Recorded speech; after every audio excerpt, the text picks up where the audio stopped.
video about how I load my brick oven with bread. The brick oven was completed maybe a couple of weeks ago. I did a couple of bakes in it. I'm still getting used to doing it. I'm trying to load it up and fill it with bread. So this is the first time I'm going to load quite as many loaves in. I have a total of 8 loaves. 2 loaves are larger. They're about 3.5 pounds. They're quite large. The others scale at 1 pound, 10 ounces each. It's a natural yeast, wild yeast, sourdough bread. Recipe came from Mary G's in Canada, where I had gone to a 2-day workshop, a fabulous workshop, if any of you are ever thinking about doing this. But now I'm just going to show you how I load the brick oven, and perhaps it'll be of some help to you. Before I load it in, a couple of points I just want to tell you. We have the hearth. We heated the oven yesterday overnight. I let it warm up a little more. The temperature now of the hearth itself, if I take the temperature using the infrared gun, we have 538 degrees. The thermocouple reads 580 degrees, 1 inch below the surface of the hearth, which means this hearth will stay at this temperature for a very long time, because the heat, as this cools down on the surface, the heat will rise up. So I don't have to worry in this case about rushing it because it's going to cool down too fast. Where previous bakes that I've done, I was a little bit concerned because I didn't heat the oven for as long a period of time, and the mass of the oven was not nearly as warm, and I might have found this temperature 1 inch below the surface at maybe 420, 430, which means that once the temperature of the surface of the hearth drops below the 500, 525 that I want to cook at, it's not going to come back because below it it's not hot enough. In any event, I've laid out my loaves of bread around on my peels, the 8 loaves, the 2 large ones, 3 of the 1 pound, 10 ounce ones, and over on the other side I have 3 more. By the way, these happen to be loaves of ciabatta bread, which a friend of mine had made, who's also into baking, which came out excellent. We retarded them overnight, beautiful bounce in them, and we're going to taste them a little later. Hopefully they'll be great, and I'm sure they will be. In any event, now I'm going to steam the oven. I'll give it maybe a 10-second steam. I'll leave it for 5 or 10 minutes, just let the steam build up a little bit in there. Then I'm going to slash the loaves and load them in. Once I load them all in, I'll steam it a second time, shut that door, and I'll try not to open that door until about 10 minutes before I feel the loaves would be done, to allow the steam, any remaining steam, to come out so that the bread, the crust of the bread could stiffen up a little bit more. So right now I'm going to get started slashing. I'm going to steam, excuse me, first, and then I'm going to get started slashing, and I'm going to start loading the loaves in.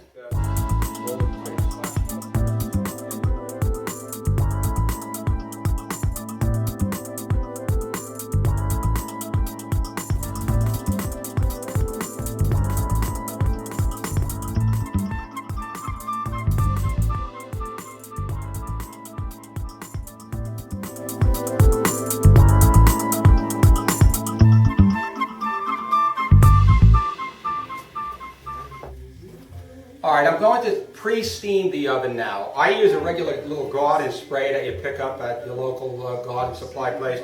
Clean it out very well. Don't ever use it for anything but spraying water in your oven. But this is what I'm saying to you. I'm going to steam it first now, maybe about 10 seconds.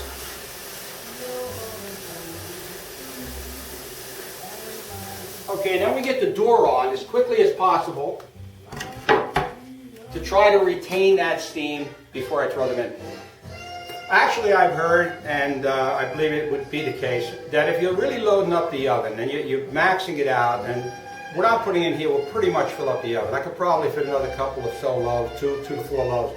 But in any event, the moisture in the bread and the heat in the oven is going to create a lot of steam in any event. And there are those that say you don't have to bother pre-steaming it like this. Or even, for that matter, even steaming it once you throw the bread in. But I'm of the school that I like to get a little extra steam in there and make sure we're going to get the full bounce. I mean, the steam is very helpful in keeping the the top of the dough soft when it's getting heated in the beginning, allowing the yeast to make that bread rise as much as possible. It also is good for the color of the crust. So I do it. If you didn't, I'm sure it would come out just fine. Watch from me at this point.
Now I gotta get the time. All right, so now I've loaded the oven with the bread. As it turns out, I thought that it would be pretty full. It is full, maybe 3/4.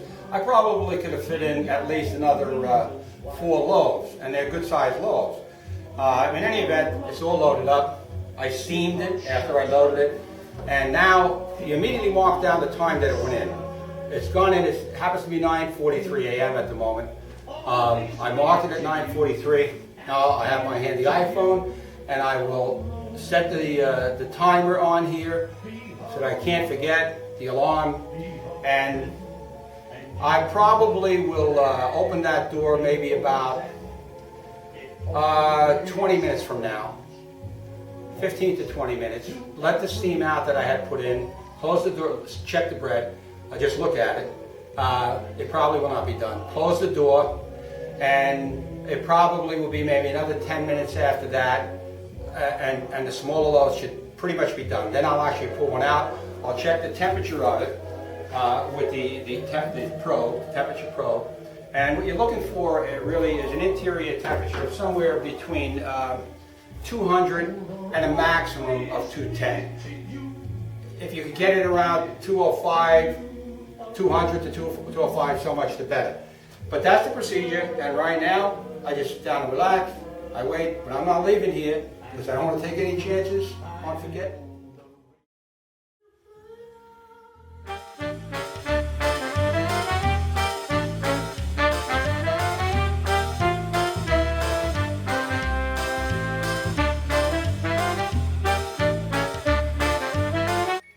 And just as a point, when you're waiting for the bake, you're waiting for the bread to cook and be done, you can just sit down and relax.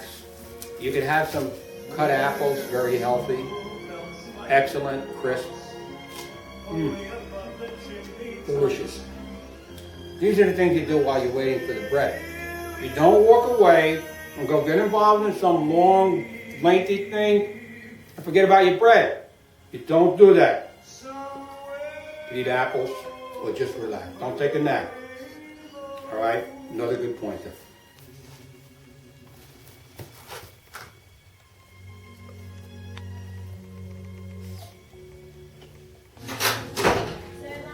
All right, now it's time to check the bread. It's been 20 minutes, maybe 21 minutes. I doubt that they're done, but I don't want to take a chance. So, here we go. Whoa. Whoa, they're looking good. They might be done. Well, let's see, I'm going to take one out. I'm going to take the temperature. Oh, wow. Wow, wow, wow. Great bounce. Great bounce, looking good.